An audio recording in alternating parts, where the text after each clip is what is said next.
Et c'est l'heure, Philippe, de l'info média du jour. Il va enfin parler, s'exprimer pour contre-attaquer, donner sa version des faits et pourquoi pas de quelques détails sur sa rocambolesque évasion du Japon au nez et à la barbe des autorités nippones. Carlos Ghosn, c'est de lui dont il s'agit, va donc tenir une conférence de presse attendue par le monde entier. Il sera 15h à Beyrouth, 14h à Paris, 20h à Tokyo et 8h à New York. Donc toute la planète sera réveillée. C'est notre info média du jour. On va vous raconter les coulisses et de l'organisation de cette conférence hors norme. Grâce à vous, Renaud Revel, bonjour. Bonjour Philippe. Vous êtes journaliste média à Paris Match et vous avez toutes les infos sur la genèse de ce grand moment de communication attendu. En ligne de Beyrouth, j'accueille également Nicolas Feldman. Bonjour Nicolas. Bonjour. Vous êtes l'envoyé spécial d'Europe 1 et vous allez évidemment suivre cette conférence de presse. D'abord, première question à Renaud Revel. Qui a eu l'idée de cette conférence et comment a-t-elle été organisée ? C'est le clan Ghosn, c'est Carole et Carlos Ghosn. Carole, son épouse. Et Anne Méo, bien sûr, grande prêtresse de la com. C'est elle qui gère l'image et la communication du couple Ghosn depuis un an, c'est-à-dire depuis le début de la crise.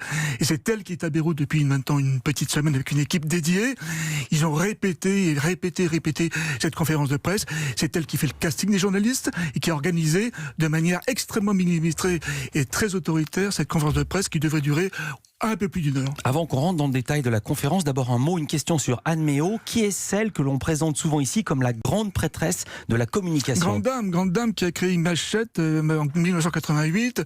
C'est sans doute le plus grand portefeuille de clients de la place, une centaine d'entreprises, la moitié du CAC 40, et des grands patrons comme François Pinault, Martin Bouygues, Arnaud Lagardère et bien d'autres, des États comme la Côte d'Ivoire. Elle a géré les affaires Kerviel, elle a géré en coulisses également la campagne mouvementée, rappelons-nous, de François Fillon, encore une fois, est totalement incontournable sur le marché de la com en France. Et spécialiste de la communication de crise. Bien sûr. Anne Méo et Carlos Ghosn se connaissent bien ? Du tout. C'est très drôle parce que c'est très drôle, anecdotique. Le contrat qui lie Carlos Ghosn à Anne Méo remonte à un an au début de la crise, mais ils ne se sont jamais vus. Ouais. Ils ont correspondu par écran interposé par Skype pendant un an, et elle a rencontré Carlos Ghosn physiquement il y a 3 jours. Et elle m'a raconté d'ailleurs au téléphone, c'était un grand moment d'émotion partagée parce que ils ont échangé pendant un an durant cette crise, mais elle ne le connaissait pas physiquement. Alors comment ont été sélectionnés les journalistes ? J'imagine déjà que le tout Paris médiatique est à Beyrouth, ou est-ce que je me trompe ? Toutes les chaînes françaises, toutes les chaînes d'infos bien sûr depuis 3 jours. C'était compliqué parce que dans un premier temps, Carlos Ghosn ne souhaitait pas de japonais. Il a fait une fixation là-dessus. Il estime avoir été très maltraité par les japonais depuis un an. Il a fini par y renoncer, donc il y aura quelques médias japonais, mais jusqu'à hier encore, les discussions étaient encore sur la table. Quel journaliste ? Il y a le monde entier. Beaucoup d'Américains, beaucoup d'Anglais, des Brésiliens, puisqu'il est aussi brésilien, des Libanais bien sûr, et c'est normal, et toutes les chaînes françaises, peu ou prou.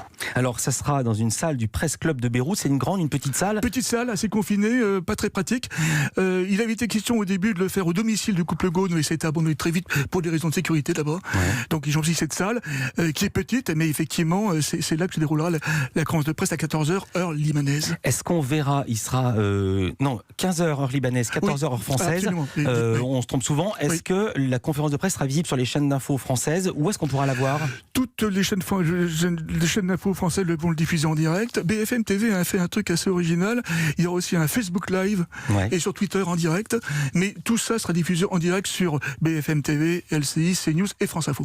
Nicolas Feldman, vous faites donc partie des heureux élus. Vous avez déjà votre sésame en main. Comment ça se passe concrètement ? Eh ben écoutez, on a tout simplement rendez-vous aujourd'hui à 13h, 1 heure avant la conférence de presse. On est 120 à 150 journalistes à aller écouter enfin ce que Carlos Ghosn a à dire, parce que on est tous là depuis une semaine et on attend enfin, parce qu'on cherche ses proches, on écoute ce qu'ils ont à dire, mais on attend que Carlos Ghosn puisse enfin s'exprimer. Alors la question des journalistes japonais, vous en avez vu, ils y sont, ils y seront pas ? Comment ça se passe avec les Japonais, vos confrères ? Ça on les a vus, les journalistes japonais, ils sont devant la maison de Carlos Ghosn. J'ai d'ailleurs fait un sujet qui est passé à l'antenne. Ils étaient une vingtaine sur ce trottoir en face de cette maison, et il y avait même un journaliste qui m'explique, un journaliste français qui travaille avec ces journalistes japonais, qui m'explique que c'est une technique très typique des Japonais de planquer devant la maison. Ils sont prêts à déployer des moyens considérables pour rester et essayer de voir, d'avoir ne serait-ce qu'une petite image de Carlos Ghosn qu'on a, je vous rappelle, toujours pas vu depuis le 31, depuis son arrivée le 30 au Liban. Bien sûr, on a vu la photo qui est à la une du Parisien. On a vu quand même le Carlos Ghosn avec une coupe de champagne. On a quand même eu 2 photos. Ils sont une vingtaine devant la maison de Carlos Ghosn dans son quartier à Ashrafieh, mais ils ne seront pas une vingtaine à la conf de presse. Il devrait y en avoir combien selon vos infos ? Alors ça, on ne sait pas exactement. Justement, on parlait de l'agence Image 7, je leur ai demandé, mais là, c'est encore des informations auxquelles on n'a pas accès parce que on m'expliquait que le fichier était énorme et qu'ils ne pouvaient pas faire le décompte du nombre de journalistes japonais. D'accord. Renaud Revel, comment concrètement va se dérouler la conférence ? De manière très classique, semble-t-il, il sera debout sur une tribune et répondra. D'abord, je pense qu'il lui et ses avocats ont préparé une longue déclaration liminaire où, en défense, il va revenir sur l'affaire elle-même. Ouais. Et ensuite, ça sera le jeu classique des questions et des réponses. Vous avez les mêmes infos, Nicolas Feldman, qu'est-ce qu'on vous a dit ? Bah oui, exactement, ça va être en deux temps. Il y a d'abord cette question sur le fond avec il devrait parler en anglais et revenir document à l'appui sur toutes les accusations portées par la justice japonaise. Et puis dans un second temps, il y aurait ces questions des journalistes et sur la forme, ça c'est très important, c'est ses proches qui nous le disent, il devrait pas répondre sur les détails de son évasion parce que ses proches nous le disent, il veut aller vers de l'avant et voilà, ne plus parler de cette fuite du Japon. Ah ben, ne plus parler, il n'en a pas parlé, donc il serait bien qu'il en parle un tout petit peu. Est-ce qu'un coup de théâtre est possible ? Est-ce que s'il est acculé et qu'on lui pose question sur question sur question, est-ce qu'il est possible qu'il donne des détails ?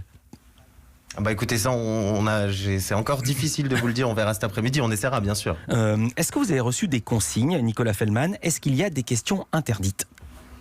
Non, aucune consigne.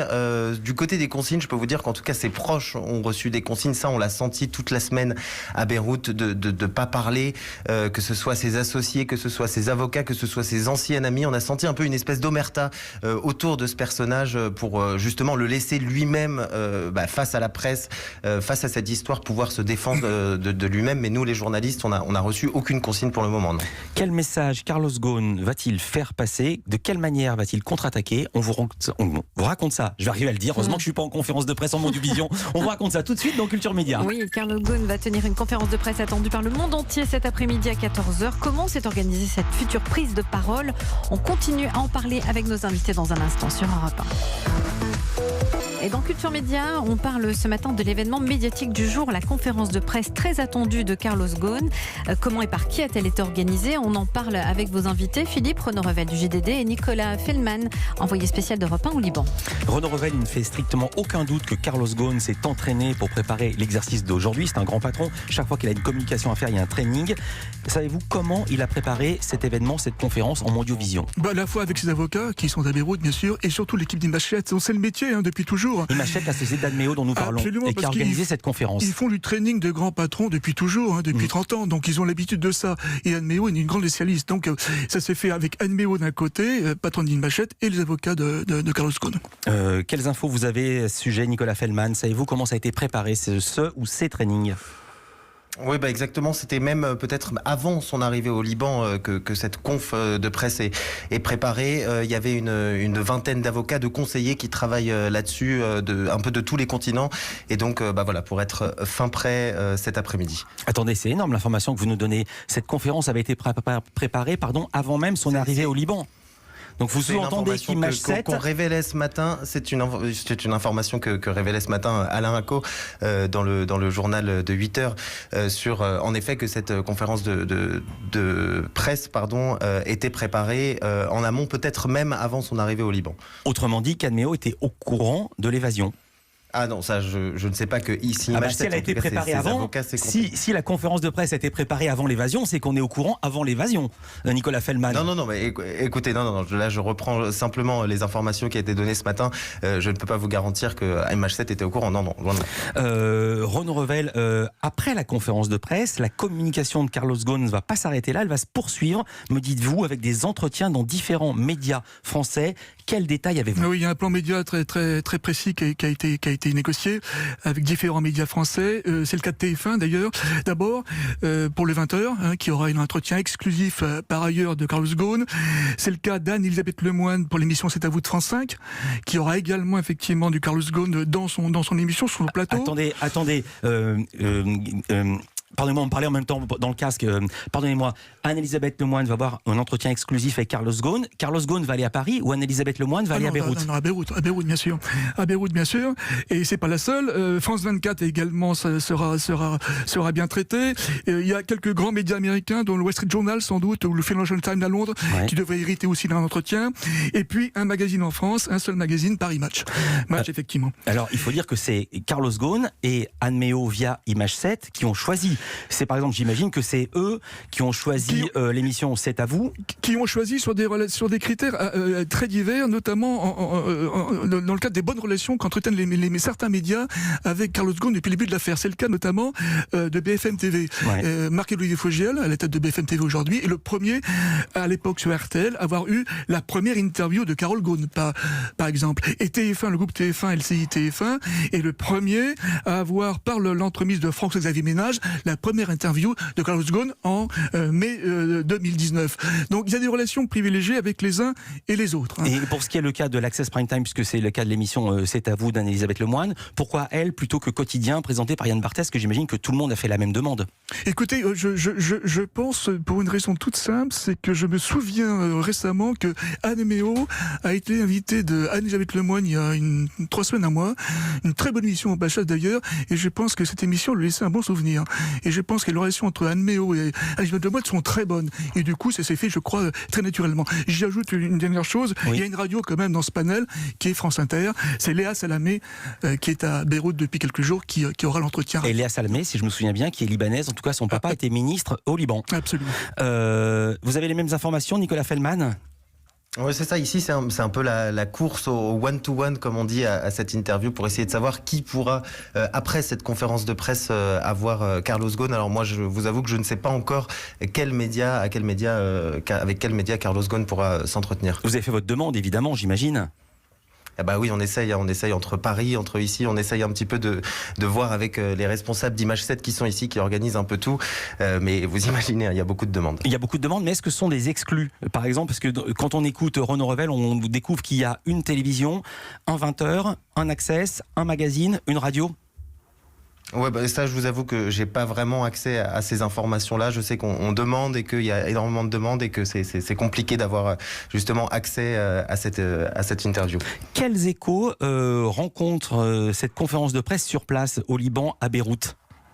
Nicolas Feldman. Eh ben, c'est un petit peu particulier. Vous imaginez bien que dans ses proches, lui vient du quartier d'Achrafiyeh, un quartier assez huppé de la capitale. Donc oui, forcément, ça fait une semaine qu'on attend cette conférence de presse, qu'enfin il puisse livrer sa vérité. On reprend beaucoup cet argument d'un Carlos Ghosn victime d'un complot de Nissan, de la justice japonaise. Donc évidemment, on attend cette conférence de presse. Et puis après, faut aussi rappeler qu'on est au Liban et que le Liban traverse en ce moment un moment de contestation contre la corruption, contre la classe politique. Donc il y a aussi beaucoup d'indifférence, tout simplement, parce que Carlos Ghosn ne concerne qu'une partie de la société, parce que l'autre tout simplement est plus engagé, on va dire, sur des questions du quotidien. Vous voulez dire que les journaux en parlent, mais ça ne fait pas la une des journaux libanais en ce moment? Exactement. Ouais. Renaud Revel, il se dit que Carlos Ghosn est très énervé en ce moment à cause de l'action de la justice japonaise qui a lancé un mandat d'arrêt contre Carole, son épouse. Son entourage me disait hier qu'il y voit un mauvais coup parce que l'inculpation, en tout cas cette décision de justice a été rendue hier mardi, la veille de la conférence de presse. Il y voit une concomitance humiliante. Autre part, comme le disait votre correspondant sur place, et il a raison, il se plaint d'être pourchassé, traqué par la presse japonaise depuis plusieurs jours. L'entourage, il le vit extrêmement mal. Tout ça additionné... pardonnez-moi, c'est le contraire qui aurait été étonnant. Bien sûr, mais tout ça additionné fait qu'effectivement, le clan Ghosn estime que les Japonais le traitent extrêmement mal toujours. Merci beaucoup Renaud Revel. On va évidemment suivre cette conférence de presse. Vous êtes journaliste média à Paris Match. Merci pour ces coulisses de la conf. Ça aura lieu à 14h heure de Paris. Vous y serez évidemment. Nicolas Feldman, vous êtes en direct de Beyrouth. Il sera 15h pour vous, envoyé spécial d'Europe 1. Merci d'avoir été, Nicolas, avec nous en direct.